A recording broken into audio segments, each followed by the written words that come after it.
जय माता शमशान काली, जय माँ भद्रकाली, जय श्री महाकाल। आशा विश्वास करते हैं हमारे जितने भी शिष्य होंगे माँ भगवती की कृपा से अच्छे होंगे। सदैव माता रानी की कृपा सभी के ऊपर बनी रहे।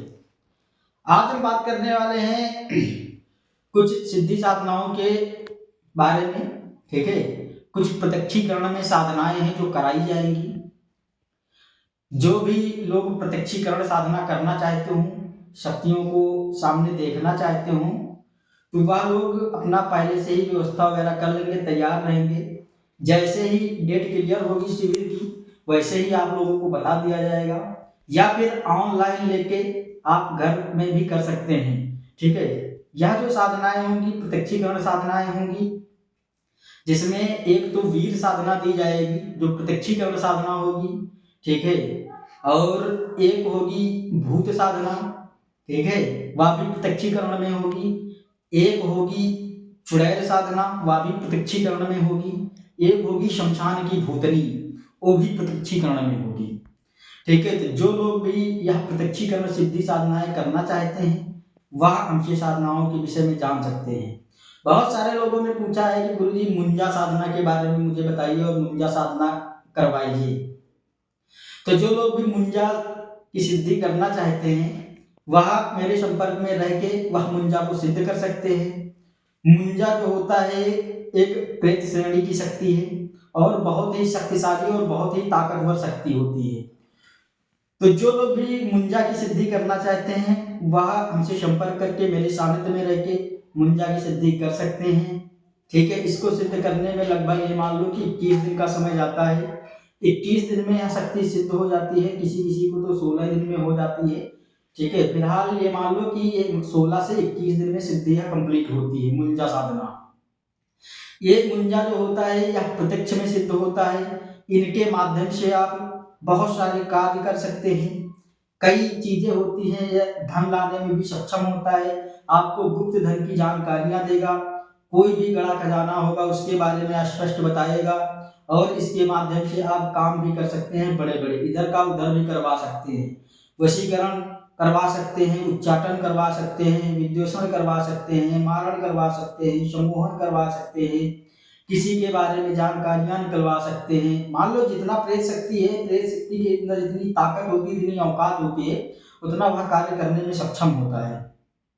और इनके जो रिजल्ट होते हैं बहुत ही फास्ट होते हैं, क्योंकि यह जो प्रेत श्रेणी की शक्तियां होती हैं यह रिजल्ट देने में तत्काल सक्षम होती हैं, क्योंकि इनको अच्छे और बुरे से मतलब नहीं होता है। ये इन्होंने को तुमने सिद्ध किया है, वचन में है तुम्हारे।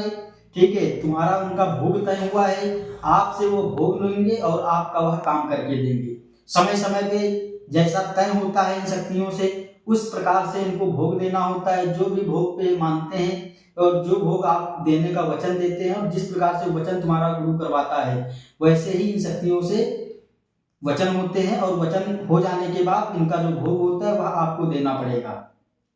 और इनके माध्यम से आप A to Z कोई भी काम कर सकते हैं, बहुत सटीकता से काम करते हैं। ये समझ लो ये मुंजा प्रेत होता क्या है, इसके बारे में मैंने कई वीडियो बना रखे हैं इसके विषय में, फिर भी मैं थोड़ा सा जानकारी के तौर पे आपको बताई दे रहा हूँ कि यह कोई जैसे 22 साल के अंदर का कोई कुंवारा लड़का होता है।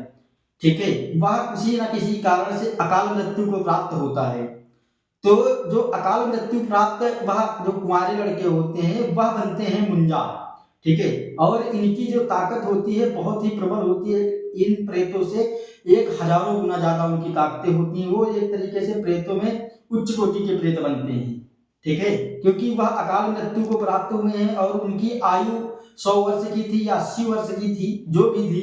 ठीक है, लेकिन किसी न किसी कारणवश से आत्महत्या कर ली, फांसी लगा ली, डूब के मर गया, किसी न किसी कारणवश से उसकी अकाल मृत्यु हो गई, उसने जो आत्महत्या की हो। ऐसे लोग जब प्रेत श्रेणी में जाते हैं तो यह मुंजा बनते हैं। और इनका जो होता है, इनका काफिला होता है, ये अकेले नहीं चलते हैं, इनके कई सारे दोस्त होते हैं जो प्रेत श्रेणी में होते हैं। कई उनके लेवल की शक्तियां होती हैं जो उनके कांटेक्ट में रहती हैं, वह सब एक साथ चलती हैं। तो आपको एक मुंजा की सिद्धि हो जाने के बाद बहुत सारी शक्तियां, प्रेतिक शक्तियां जो होती हैं स्वतः ही प्राप्त हो जाती हैं। और ये लोग जब काम करते हैं तो 100 की स्पीड में नहीं, सीधा 1000 की स्पीड में करते हैं। और इनका अक्सर करके मैंने जहां तक देखा है, इनका जो वास होता है, ठीक है। जो बैरी का पेड़ होता है, बैरी के पेड़ पे यह वास करते हैं। अगर बैरी के पेड़ के नीचे मुंजा की साधना की जाए तो मैंने जहाँ तक ये जाना है और जहाँ तक मेरा खुद का अनुभव है, आप तीसरे से सातवें दिन उस मुंजा को आप देख सकते हैं। समझ गए? क्योंकि बैरी के पेड़ के नीचे अगर जंगल में एकांतवास में कोई बैरी का पेड़ है, अगर वहां पे आप उसकी साधना कर रहे हैं तो आपको बहुत ज्यादा 3 से 7 दिन लगेगा। 3 से 7 दिन में वह प्रेत आपके सामने आ जाएगा 100%। और आपको भगना नहीं है, भय नहीं लाना है मन में। बाकी सुरक्षा घेरा वगैरह, रिंगन वगैरह सारे मारे जाते हैं, पूरी कवच पूरा दिया जाता है, सारे तौर तरीके आप लोगों को समझाए जाएंगे। दूसरा इसका स्थान होता है पीपल के पेड़ पे भी वास करता है मुंजा, लेकिन जो 80% जो पाया गया है वह बैरी के पेड़ पे पाए जाते हैं। 20% पीपल के वृक्ष पे होते हैं। वह ऐसा पीपल होना चाहिए जो पूजित पीपल ना हो। ठीक है, जैसे जंगलों में पीपल होते हैं, वहां पे पूजा नहीं होती है, कोई स्थान नहीं है, ऐसे पीपलों पे मुंजा जो होते हैं वास करते हैं। वहां पे जैसे ब्रह्म राक्षस शक्ति हो गई, जिन्न हो गए, ठीक है, ये जैसे ये सब हो गए, मुंजा हो गया, कलवा हो गया, मसान पसान, ये सारी चीजें जो प्रेतिक शक्तियां होती हैं, इतर योनि की शक्तियां, बहुत सारी ऐसी शक्तियां होती हैं जो पीपल पे वास करती हैं। ठीक है। और जो वीर साधना के बारे में मैं बोल रहा हूँ, वह माता काली के वीर हैं। माता काली का जो वीर होता है बहुत ही प्रचंड होते हैं वो, उनकी जो सिद्धि साधना होती है बहुत ही प्रबल होती है। और माँ भगवती के वीर होते हैं और उनको तंत्र में कोई परास्त नहीं कर सकता है। समझ लो, वो भी 1000 की गति से चलते हैं। तो आज हम बात कर रहे हैं मुंजा साधना के विषय में। तो जो लोग भी मुंजा की सिद्धि करना चाहते हैं, आप इनके माध्यम से गड़ाधर निकलवा सकते हैं, समझ गए, इधर का उधर करवा सकते हैं, अच्छे से अच्छा कर्म कर सकते हैं और बुरा से बुरा कर्म कर सकते हैं। ठीक है, ये सब चीज करने में सक्षम होता है। कहने का मतलब है कि आप इसके माध्यम से धन के वो मार्ग खोल सकते हैं जो आपने कभी कल्पना ना की हो। समझ लो, एक तरीके से अगर बोला जाए तो नोटों की बारिश करना। समझ गए, ये ऐसी शक्तियां होती हैं, ऐसे ना ऐसे कोई ना कोई मार्ग एक खोज के लाती हैं जिससे आपकी धन की समस्याएं खत्म हो जाएंगी। ठीक है, तो आशा करते हैं कि जो हम भी जानकारियां आप लोगों को बताते हैं और आप लोगों को जो तंत्र सिखाते हैं वह आप लोगों को समझ आता होगा। कहने का मतलब ये है कि आप लोगों को जो करना हो तो गुरु के सानिध्य में करिए। किसी गुरु से गुरु धारण करने का, गुरु दीक्षा लेने के बाद, गुरु से कांटेक्ट हो जाने के बाद तभी आप लोग सिद्धि साधनाओं में आगे बढ़िए। ऐसे आप लोग आलतू फालतू पूजा मत करिए, नहीं तो नुकसान होगा।